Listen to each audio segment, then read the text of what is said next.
이 짧은 한 문장이지만 이 문장이 여러분의 영혼에 천둥 소리로 들리시길 바라고요.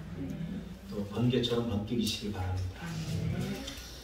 오늘 이 말씀 중심에서 신앙 독립 만세라는 제목으로 하나님 말씀 전하겠습니다. 광야에서 탈출하라고 하는 시리즈 설교를 2회를 하느라고 저번 주일이 3.1절에 대한 이야기를 좀 하지 못했어요. 지난 3월 1일은 우리나라가 일본으로부터 해방되어서 완전 자주 독립국가로 거듭난 지 102년째 되는 해였습니다. 일제에 의해서 강제로 자유를 빼앗기고 그 자유를 찾기 위해 죽음으로 맞섰던 그 독립운동가들의 가족을 버리고 그리고 목숨을 버리면서까지 희생했던 그 숭고한 그들의 희생과 헌신으로 다시 되찾은 자유임을 우리가 기억하는 것은 자유를 누리고 더 이상 빼앗기지 말아야 될 중요한 정신일 것입니다.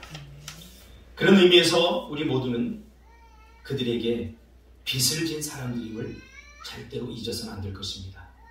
이들의 희생은 결코 자기 중심성에서 나올 수 없는 거룩한 희생이기에 우리는 매일매일 하루하루를 감사하면서 이 조국 대한민국에서 살아야 할 것입니다.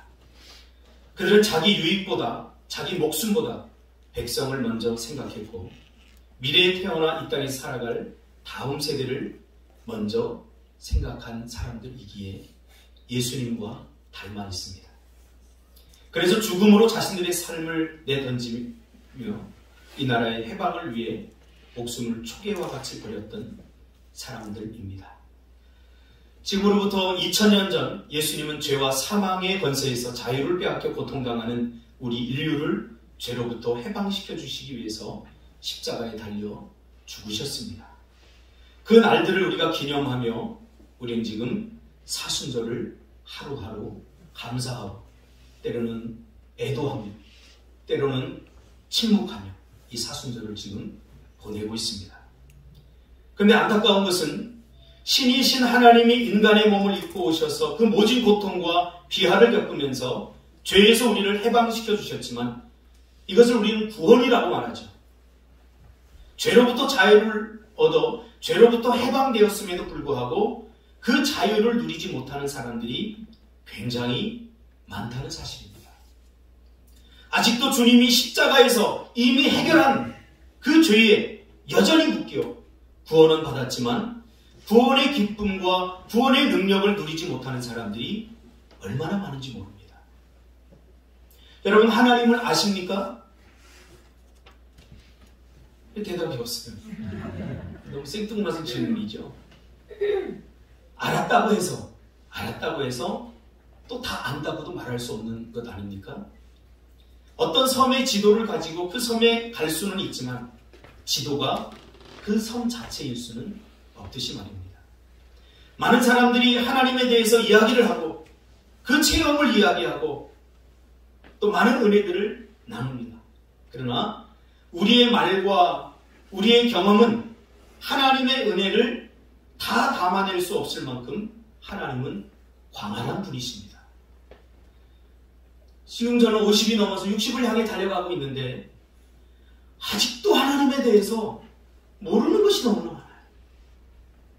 그래서 하루하루 하나님 이런 분이셨구나. 내가 30대 때 만났던 하나님, 40대 때 만났던 하나님과 또 다른 감동으로, 아픔으로 저에게 다가오는 것이 요즘입니다. 이미 알았던 하나님에 대한 알을 가지고 내일을 살 수는 없습니다. 그럼 얼마나 지루하고 따분할까요? 부부 관계도 마찬가지입니다. 여러분. 내가 내 아내를 다 알았다고 말하지 마십시오. 저는 심리학을 전공했습니다. 아직도 제 아내를 모르겠어요. 알다가도 모르겠어요. 아는 것 같은데 모르겠어요. 까득까득 그 껍질이 나와요. 그러니까 안다라고 하는 것은 자기 착각이에요. 그런가 하면 아내도 저를 그렇게 생각할 겁니다. 그러니까 과거에 알았던 그 모습 속에서 그것을 고착하고 집착시켜서 나는 저 사람을 알았다라고 말하는 것은 이거 굉장한 오류 아니겠습니까? 구원도 마찬가지입니다.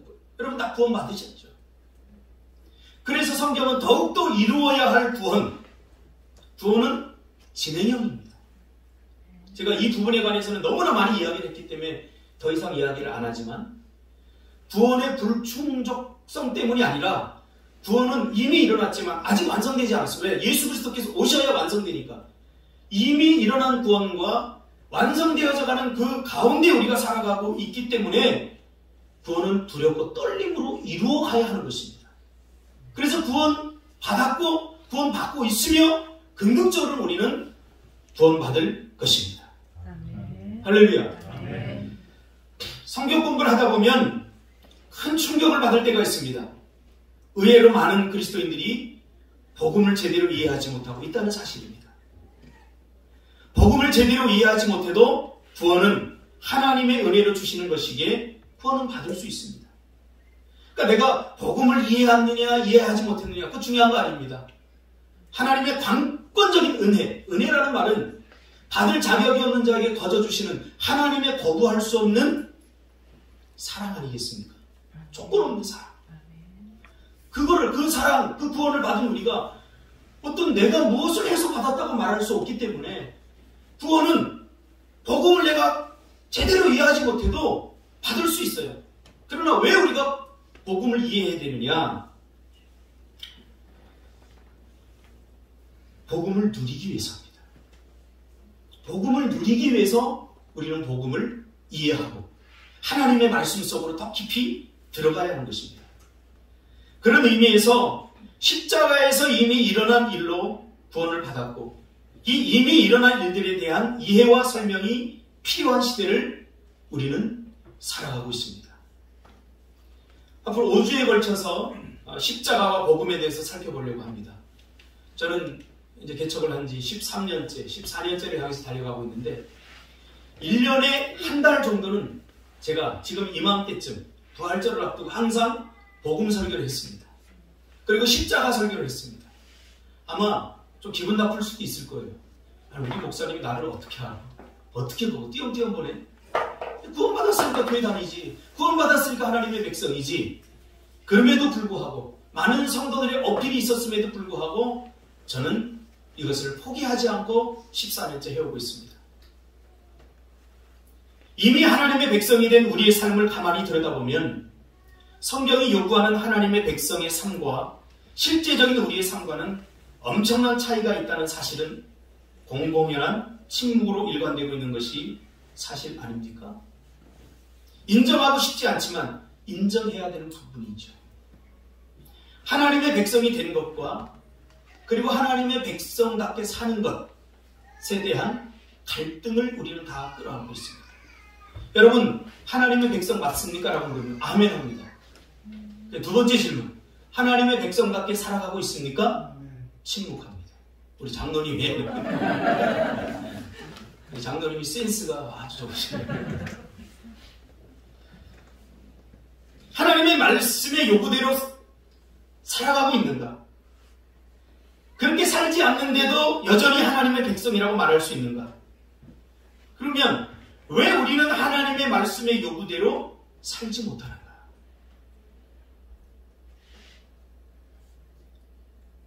가끔은요, 제가 성도님들한테 그런 고백을 받아요. 목사님 정말 하나님이 계실까요? 너무너무 살다 보니까 힘들고 어려운데 나 혼자 광야에 던져진 것 같은 그런 외로움, 깊은 외로움에 처하게 되면 하나님이 정말 계실까? 라는 생각이 들 수 있습니다. 여러분, 이렇게 생각한다고 잘못된 거 아닙니다. 그렇다고 해서 믿음이 없는 것도 아닙니다. 여러분을 너무 과대하게 포장하지 마세요. 이게 우리 인간의 본질이고 내가 예수 믿어 하나님의 백성이 이미 되었음에도 불구하고 늘 우리는 이런 질문에 시달릴 수 있어요. 저는 20대 초반부터 전도사를 시작했으니까 약 30년간 성경 공부를 진행하면서 유독 구원에 관한 성경 공부를 할 때만 곤란함을 경험하곤 했습니다. 어느 교회를 가든지 목사님들은 항상 저에게 기초반을 맡겼어요. 새신자반, 기초반. 그러니 그 사람들과 지금 수십 년을 제가 구원에 관해서 또 복음에 관해서 나누지 않았겠습니까? 그래서 상당히 많은 부분 한국교회의 어떤 문제, 성도들의 문제가 무엇일까? 아파하고 모두가 느끼고 경험하지만 아무에게도 말할 수 없는 공공연한 문제들을 갖고 안고 삽니다. 이 바로 구원에 관한 문제죠. 구원 받았다고 하니까 구원 받았겠지 라고 하는 세뇌된 신앙이 아니라 정말 저 영혼의 밑바닥에서부터 올라오는 표현할 수 없는 든든함. 이것이 제가 구원받은 이후에 제 마음의 상태입니다. 논리적으로, 지식적으로 복음이 제시하는 모든 것들을 제가 마음으로 믿어 의뢰하고 입으로 신하여 구원에 이르렀습니다. 근데 중요한 건 우리의 삶 속에서 그럼에도 불구하고 많은 문제들을 겪어내면서 하나님이 의심될 때가 있고 불신과 의심에 사로잡힌 밤을 보낼 때가 있지 않습니까? 그러나 구원받은 이후에 저는 이것이 싹 사라졌어요. 저는 모태신앙이라 어릴 적부터 교회 다녔어요. 그러나 고등학교 2학년 때 주님을 인격적으로 체험하고 나서 제 마음속 깊은 곳에 이 든든함이 있어요. 이걸 제가 좀 코믹하게 표현하면 죽어봤자 천국이다. 제 마음 깊은 곳에는 전 죽어봤자 천국이에요. 전 사도 바울의 고백이 너무 공감해요. 저희 아버님이 요즘 췌장암 사기로 인해서 이제 호스피스 병동에 가야 하는 인생의 그 끝자락에 와 있습니다. 저저번 주에도 갔다 왔는데 박 목사 사는 게 지루해 그러시더라고요. 제 아내는 살아도 좋고 죽어도 좋은 마음이 비슷해요. 그래서 저는 행복해요. 저희 아버지가 제가 5살 때 돌아가셨기 때문에 남은 가족으로서 받았던 고통과 아픔과 외로움들이 있습니다. 그래서 제가 결혼을 하고 나서도 죽음의 본질적인 고통이 아니라 저에게 트라우마로 남아있던 게 뭐냐면 내가 죽으면 우리 가족들은 어떻게 하지? 라는 외로움이 있었어요. 저에게. 그러나 이것조차도 복음 안에서 다 해결됐어요. 할렐루야. 제가 죽으면 하나님이 우리 가족들 책임져 주실 것이라는 든든함이 내 안에 있어요. 든든함. 절대 불안하지 않습니다. 왜? 우리 아버지가 돌아가셨는데 제가 이렇게 잘 살았잖아요. 하나님의 인도하심, 하나님의 지켜주심, 이 제 마음속에 가득합니다.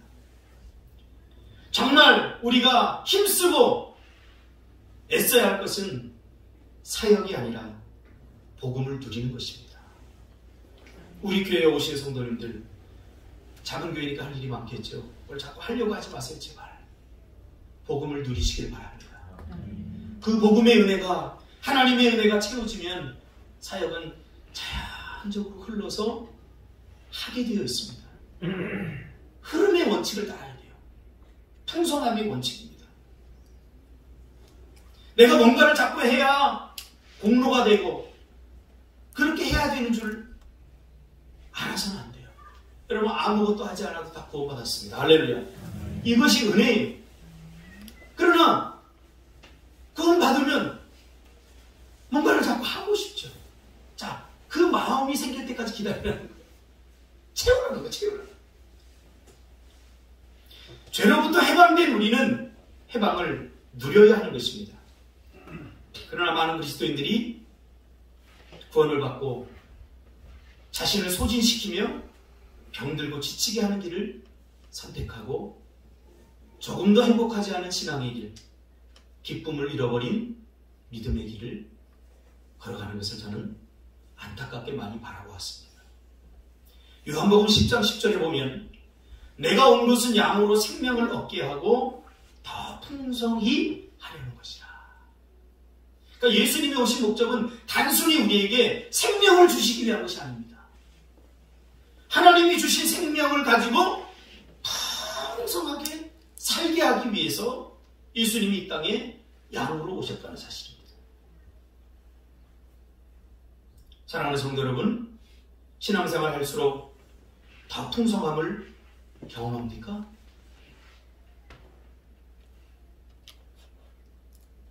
아까도 기도 시간에 이야기했지만 저는 주님을 만났을 때의 그 10대 때의 방황 시기에 그 주님의 은혜를 감격을 아직도 여기서 두근거려요. 그러나 저는 그것을 미련 없이 버렸습니다. 왜? 30대는 더 좋았거든요, 사실. 40대, 30대 거의 후반에 목회를 시작하고 40대를 거의 보내면서 광야를 보냈어요. 거의 광야. 여러분, 한국교회에서 개척하는 것은 선교보다 더 어렵습니다. 우리 성도들이 1년에 한 번씩 미얀마 2주 동안 선교 갑니다만 우리 집사님들이 갔다서 그래요. 목사님 선교 가르치시는 것 같아요. 왜냐면 가서 뭐 나눠주고 막 하면 막 몰려들잖아요. 근데 주일학교 교사를 하고 청소년부 교사를 해보니까 뭐 웬만한 피자, 통닭 이런 거 줘도 안 와요. 교회 몇 명 나와? 우리 뭐 10명 나와. 그러면 하고 안 와요. 훨씬 힘듭니다. 그 광야 같은 개척교회 10년을 보냈습니다. 어떨 땐 쌀도 떨어지고요. 전기세 10,000원이 나오는데 그 낼 돈이 없어서 벌벌 떨려요. 내일 월세 내야 되는데 월세 60만 원이 없어서 전화 올까봐 전화도 받지 못하고 전화 소리가 천둥소리처럼 들려요. 그러나 돌아보니 그때보다 행복했던 적은 없는 것 같아요. 또 그래 참 내가 예수 믿는 게 다행이다. 만약에 육에 속한 사람이었다면 그 돈에 쪼달리고 그 사람들에게 치이고 그러면서 나 자신이 얼마나 자괴감을 갖고 살았을까?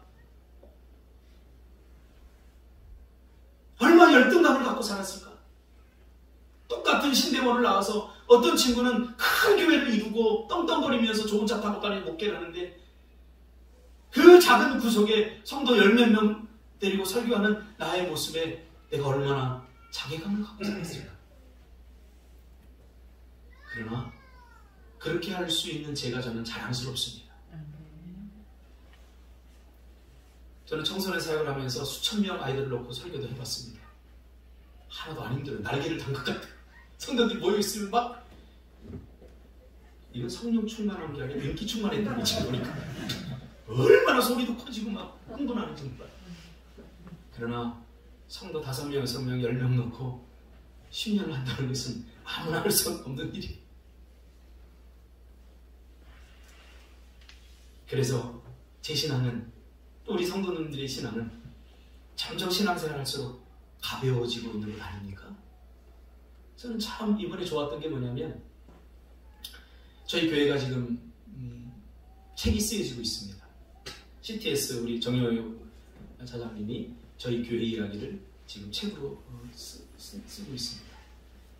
제가 저는 할 얘기 없으니까 우리 성도들 인터뷰에서 성도들에게서 나온 게 진짜니까 성도들 이야기를 좀 써달라. 그러면 내가 책 쓰는 걸 허락하겠다. 그래서 지금 성도들 인터뷰를 계속 하고 있습니다. 저분들이 우리 교회 거지 같아요. 그럼 우리 교회는 거지 같은 교회입니다. 그러나 우리 교회는 행복해요 라고 말한다면 우리 교회는 행복한 교회입니다. 저 사람들이 우리 교회에 예수가 없어요. 그럼 우리 교회는 예수 없는 교회입니다. 그러나 우리 교회는 예수가 있어요 말한다면 우리 교회는 예수 있는 교회입니다. 목사가 한 말보다 성도들의 말이 더 신빙성 있는 것이 요즘 아닙니까? 그런데 이 정효영 차장님이 질문을 다 한 질문들이 있어요. 뭐냐면 우리 사실 이 젊은 제자들이 인천에서 10년 사역을 제 목회 사역을 하다가 다 포기하고 제주까지 왔거든요. 제주로 왔는데 그동안 얼마나 많은 일들이 있었겠습니까? 정말 보일러가 고장이 났는데요. 보일러 고칠 돈이 없어요.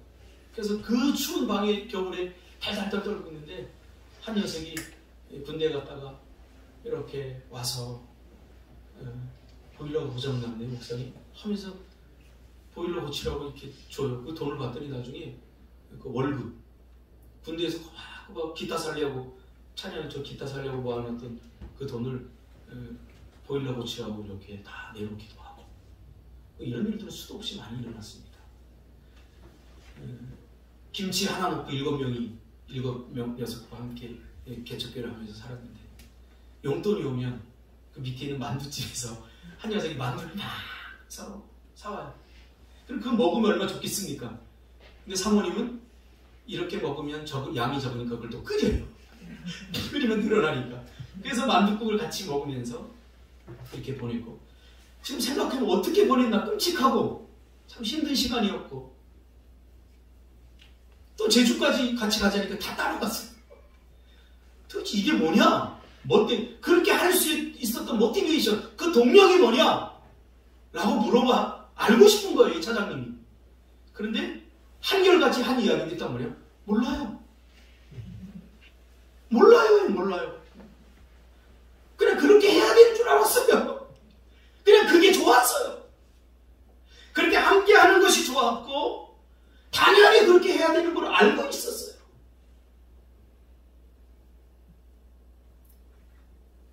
여러분, 이게 은혜입니다. 우리 신앙이 가장 하얗게진 토대 위에 세워진 것은 자꾸 조건화하는 겁니다. 이유를 다는 겁니다. 뭐 때문에? 여러분, 사랑에 이유가 들어가면 그 사랑은 가짜 사랑, 허약한 사랑입니다. 그 조건과 이유가 사라지면 사랑하지 못하기 때문에. 하나님이 우리를 사랑한 것은 이유가 없어요. 할렐루야. 제가 지금 53년을 살았는데, 54년째 살고 있는데, 54년, 3년 동안 제가 물었어요. 도대체 하나님, 왜 나를 사랑하죠? 제가 얼마나 사악한 사람인데, 얼마나 자기 중심적인 사랑인데, 사랑할 만한 조건이 하나도 없어요. 그런데도 저는 매일매일 하나님의 사랑을 경험하고 있어요.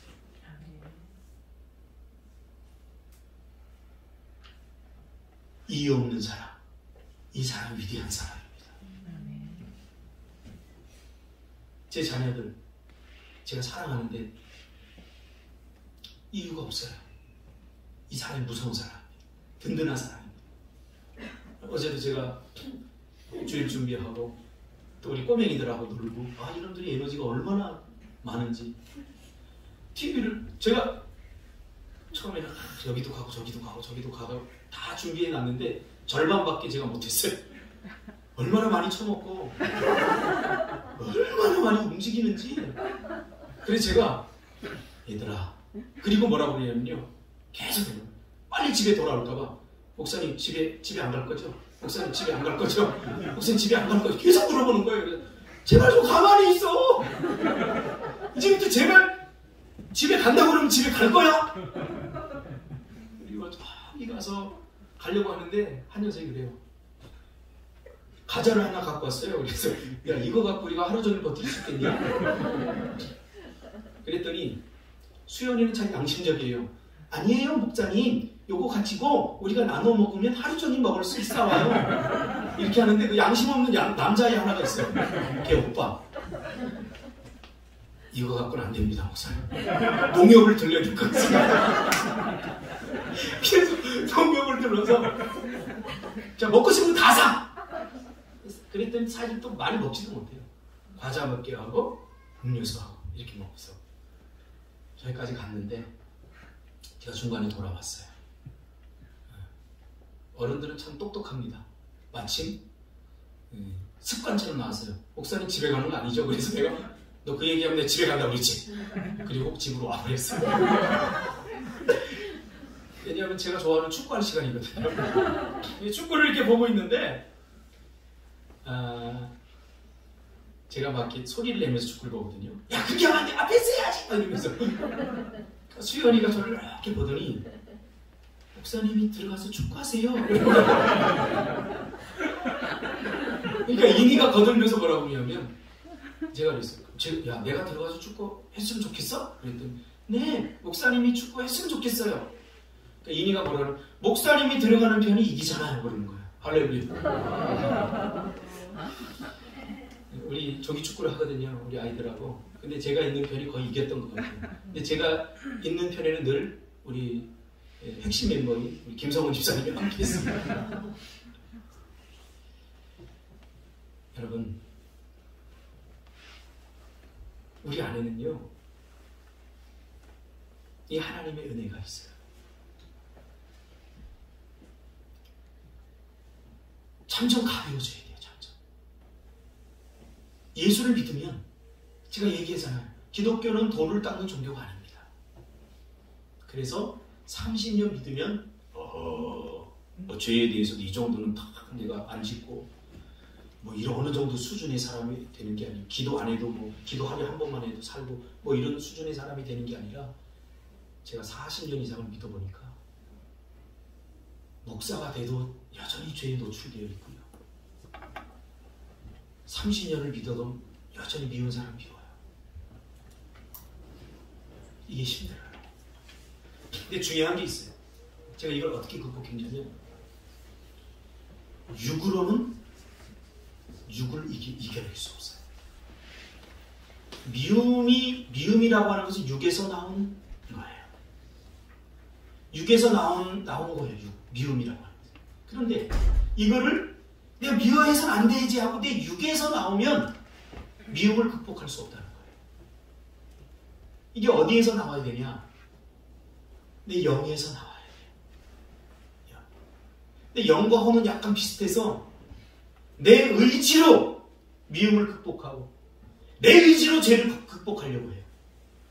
그러다가 아주 된소리를 맞은 사람을 성경에서는 소개하고 있는데, 그게 누구냐면 로마서 7장의 사도 바울이에요.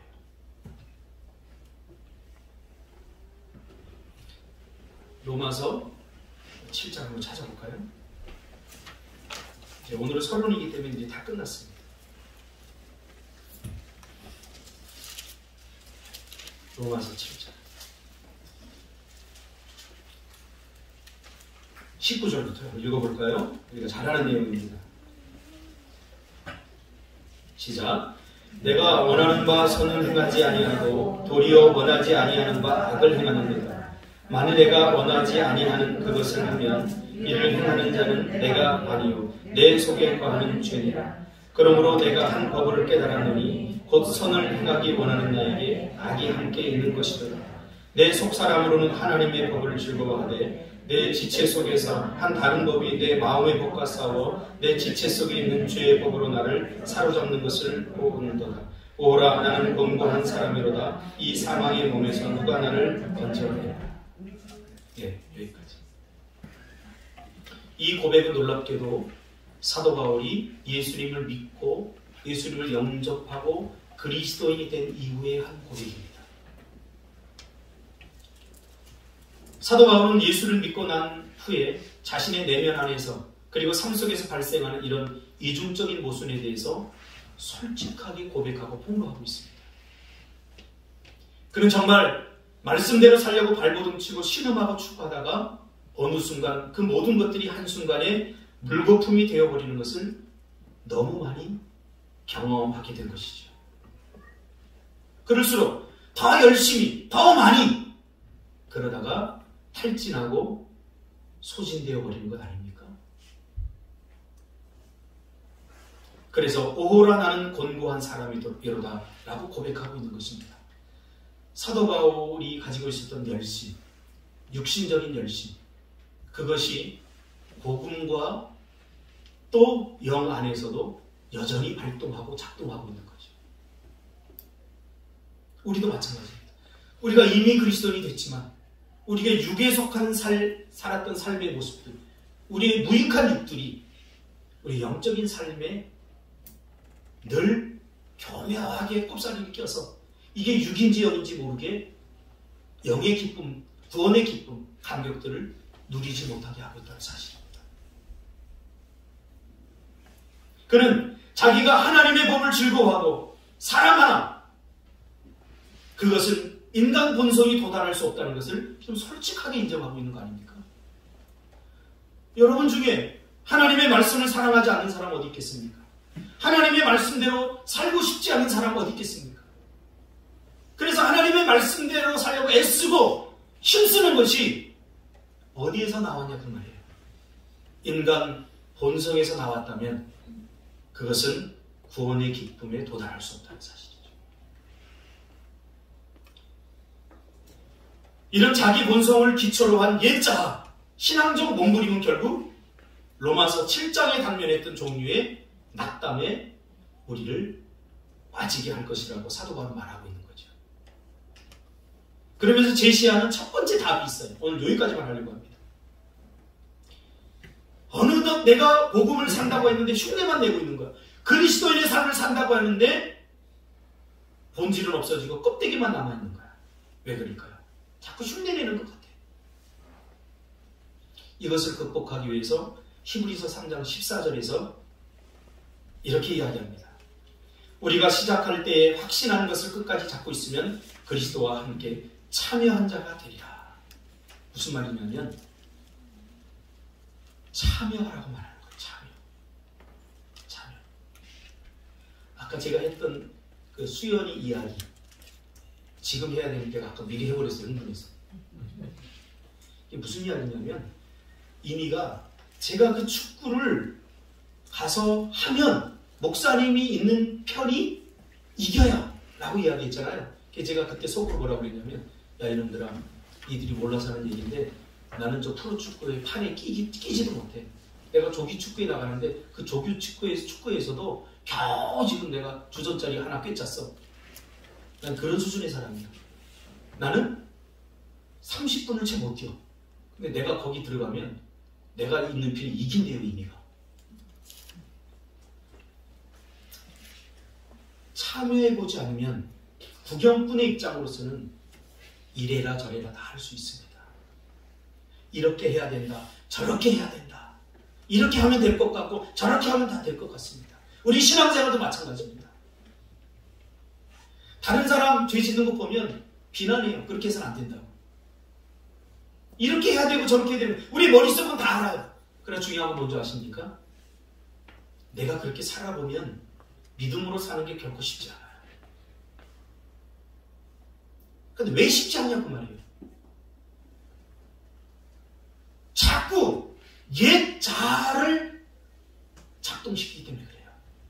사랑해야 된다. 근데 내가 가지고 있는 구원의 기쁨에 도달할 수 없는 옛 의지, 옛 자아, 희망 없는 죄에 오염된 그걸 가지고 자꾸 사랑을 하려고 하니 안 되는 거예요. 안 되는 거예요. 저는 이 미움의 문제를 여기서 해결했어요. 그냥 주님의 그 십자가에 제가 참여했어요. 참여해보니까 이게 장난이 아니에요. 저는 예전에 있잖아요. 이렇게 설교하다가 누가 이렇게 주무시잖아요. 그 꼴을 못 봤어요. 왜 자요? 왜? 아이들 때죠, 아이들 때. 근데 우리는 주무셔도 돼요. 왜? 괜찮아요. 저는 이제 극복했기 때문에. 어제 제가 재밌는 전화를 한 통 받았어요. 제 후배 목사가 전화하는데, 형, 고민이 하나 있어와요. 뭐? 우리 교회 장로님이 자꾸 맨 앞에 앉아서 설교 시작하면 주무셔요. 근데 그분이 우리 장인 어른이시 와요. 근데 그분이 이번에 우리 교회 살 때 몇 억을 헌금을 해 싸워요. 도대체 어떻게 해야 될까요? 그래서 제가 뭐라고 하는지 아세요? 십자가에 참여하라 그랬어요. 제가 십자가에 참여해보니까 여러분의 심정을 알겠더라고요. 오죽했으면 저랬을까. 그러니까 미움과 정죄와 비난보다는 안타까운 마음이 들어요. 우리 성도들을 바라봐도 그래요. 이것들이 도대체 뭘 알고 이 제주까지 따라와서 삼다도에 따라와서 고생을 할까 하니까 집 앞에 풀을 조금 안 매도 내가 좀 더 매면 되지. 이게 이해가 되죠.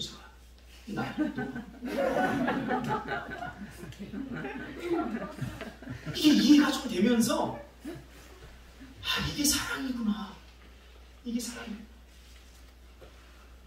다른 사람들은 정말 얄미워 죽겠대요. 저 사람이. 주는 거 없이 밉대요. 근데 전 솔직히 잘 안 미워요. 저도 저에게 깜짝 놀라요. 내가 왜 이렇게 됐지? 제가 굉장히 가열질이고 열정적인 사람이거든요. 누가 가다가 차 앞에 끼잖아요. 이 새끼 막 그래요, 저. 그렇게 고상한 사람이 아니에요. 근데도 사랑스러워요. 제가 십자가에 참여해 보니까 이제 알겠어요. 성도님들이 왜 아파하는지, 예수님이 왜 높고 높은 하늘 보좌를 버리고 이 땅에 오셨는지. 예수님은 그냥 우리를 구원할 수 있는데도 참여하신 거잖아요. 참여. 죄악의 땅에 참여하신 거예요. 고난의 땅에 참여하신 거예요. 아픔에 참여하신 거예요. 예수님이 인간의 고통을 겪어보니까 우리를 단순히 위할 수만은 없어요. 예수님이 인간의 외로움을 겪어보니까, 죄로 말미암아 발생한 외로움을 겪어보니까 이건 그냥 무조건 잘못했다, 옳고 그름을 가지고 접근을 할 수가 없는 거예요. 본인이 겪어보니까. 이게 참여의 힘입니다. 여러분, 이번 사순절에 그리스도의 삶에 참여하시기 바랍니다. 구경하지 마세요. 멀찍이 바라보면 손흥민 보고도 손가락질 할 수 있습니다. 야, 그거 이렇게 했어야지. 이거 저렇게 했어야지. 왜 그걸 못 넣어? 얼마나 무서운 일입니까? 그리스도의 고난, 그리스도의 아픔, 그리스도의 비웃음, 그리스도의 십자가의 고통에 참여해보지 않으면 우리는 더 이상 사람일 수 없습니다. 그래서 주님은 우리를 초청합니다. 요한복음 15장 4절. 내 안에 거하라. 나도 너희 안에 거하리라. 내가 그리스도의 삶에 참여하듯 예수님도 나의 삶에 참여했습니다. 여러분이 지금까지 당한 모든 고난과 아픔, 죽음의 증상들, 고통들, 그 고통에 예수님도 참여하셨습니다.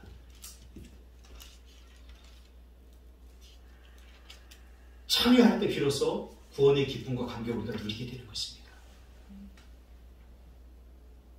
예수님의 승리가 내 승리가 되는 것입니다. 그리스도에 참여할 때. 저는 동산고등학교를 나왔습니다. 앞에 있는 집사님 제 후배입니다. 한 번에 야구모를 갔는데 역전의 명수 군산상고를 저희 동산고등학교가 9회 마지막 투아웃에 역전을 시켰습니다. 그때 감격이에요. 모든 동문들이 다 뛰어안고 막 난리치고 막 했어요. 저는 야구를 하지 않았습니다. 그러나 동산고등학교에 제가 소속되어 있고 함께 참여했기 때문에 그들이 이룬 승리는 곧 내 승리가 되었던 것입니다. 그리스도에 참여하시기 바랍니다. 그의 은혜가 내 은혜가 되고 그의 축복이 내 축복이 되며 심지어 그의 아픔까지도 내 아픔이 될 때 비로소 우리는 부활의 삶을 살게 되는 것입니다. 그래서 신앙생활은 기계적으로 이루어지는 것이 아니라 이렇게 물 흐르듯이 아주 자연스럽게 뭘 자꾸 쌓아놓지 마세요. 뭘 해야 된다. 아무것도 안 해도 돼요. 그냥 이걸 누리세요. 이걸 누리세요. 누리세요.